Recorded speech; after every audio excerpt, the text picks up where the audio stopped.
New Year's attacks in the US. Biden awards controversy. The US builds a new military base. And China fights back on trade. This and more on Dangerous Waters.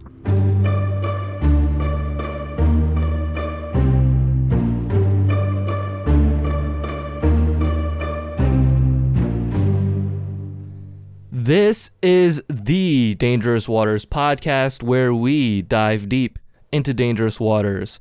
I'm your host, Alex, and in today's episode, we have quite a lot to cover, especially with the New Year's attacks that happened in the US. Let's get started. So the first major attack that happened was in New Orleans, in which a 42-year-old named Shamsud Din Jabbar drove a truck into a crowd of New Year's celebrators, opened fire, and killed over 15 people with dozens more injured. The second attack happened in Las Vegas, in which a man named Matthew Livelsberger drove a Cybertruck filled with fireworks, explosives, and other incendiary devices to Trump Tower in Las Vegas, and he blew himself up right then and there. He was the only one who perished during the attack. Other people were injured, but it was only minor. The building itself also suffered very minor damages. Now, what makes these attacks so interesting is that these were not illegal immigrants that came into our country and had purely the intention of committing terrorism from the southern border. Both of these people were very well integrated in the US, seemingly normal people, and all of a sudden they come out and commit these attacks at the same time. There is clearly some kind of coordination. But what makes this somewhat suspicious is that if you look at these two people's histories, both of them served in the US Army, and in fact, they served in the same military base, which leads you to question what happened in that base. Now, as of this recording, not enough information has been out on Matthew Livelsberger. However, we do know some information about Jabbar. Jabbar worked in EY, he worked in Deloitte, very well integrated into society.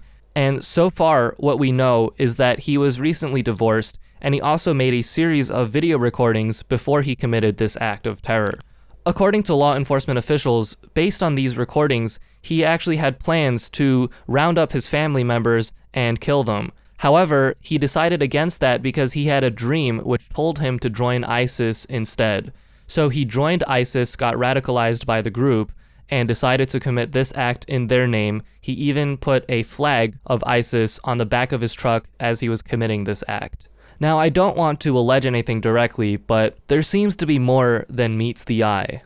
We've seen from prior shooters who had military backgrounds that one of the plausible reasons for this type of action is that they are exposed to many explosive ordinances such as artillery cannons, grenades, things like that.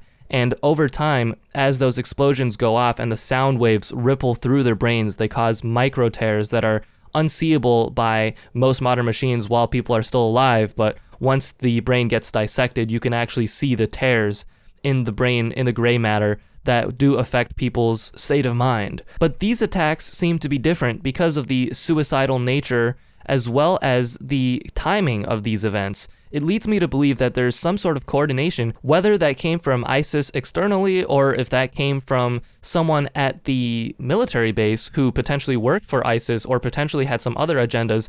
We don't know, and we probably will never know. But it really does seem to have a psychological effect. It drives fear into the hearts of Americans, saying, you might think you're safe, but you're not, and this is going to be what becomes the norm moving forward. Let's switch gears to Joe Biden, who recently came out with another controversial decision. This time, he awarded the Presidential Citizens Medal to 20 people in a ceremony on Thursday, the Presidential Citizens Medal being the second highest civilian medal awardable by the president. And he gave these medals to especially Liz Cheney and Benny Thompson, who are the leaders of the investigation into the January 6th event.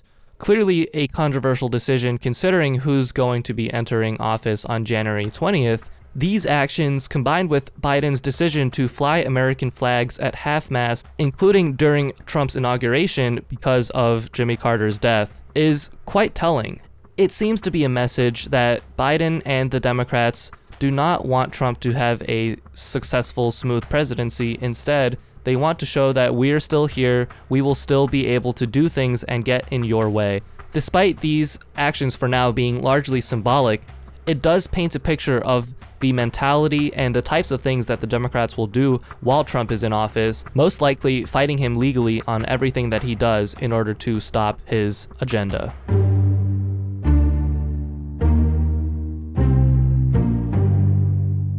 Let's get into world news. The US is building a new military base in Syria, this time in the Kobani region, likely with the intention of deterring a potential Turkish incursion into Syrian lands. This base's position is highly strategic and is right on the border of Syria and Turkey, and the construction beginning amidst this chaos and this neo-expansionist mentality of the Turkish, knowing that they just successfully defeated the Assad Empire, is very telling. It happens right during this time, and it's being constructed in lands backed by the SDF, or the Syrian Democratic Forces, which are a group of ethnic minorities that the US has used to help fight ISIS in Syria.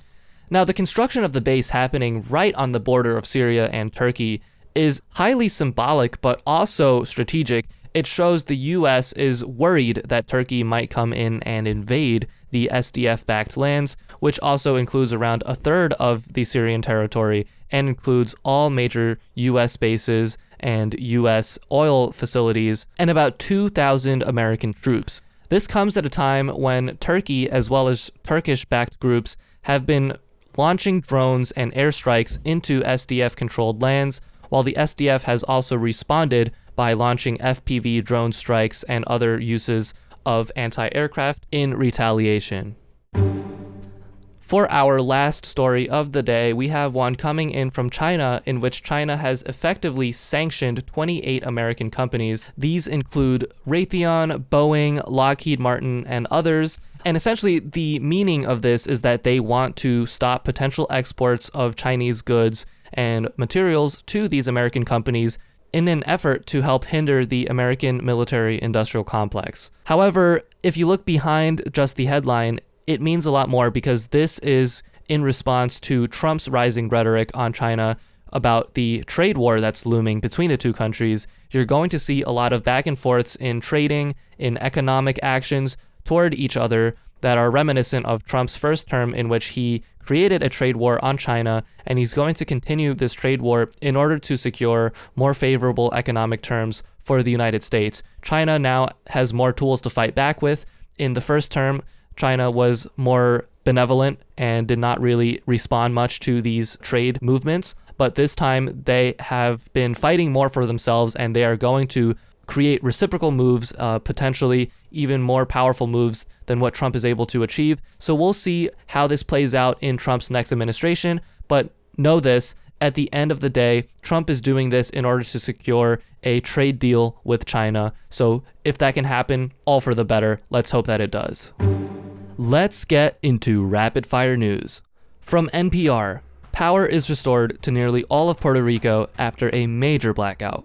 From Fortune, Eastern Europe fumes as Zelensky pulls plug on Russian gas transit to Europe via Ukraine. From Bloomberg, Tesla's annual EV sales decline for the first time in over a decade. And from CNN, Israeli strike kills 11 people, including the head of Gaza police. With that being said, thank you all for listening to today's episode of Dangerous Waters. If you enjoyed today's episode, feel free to like, comment, share, and subscribe. And as always, I will see you all in the next one.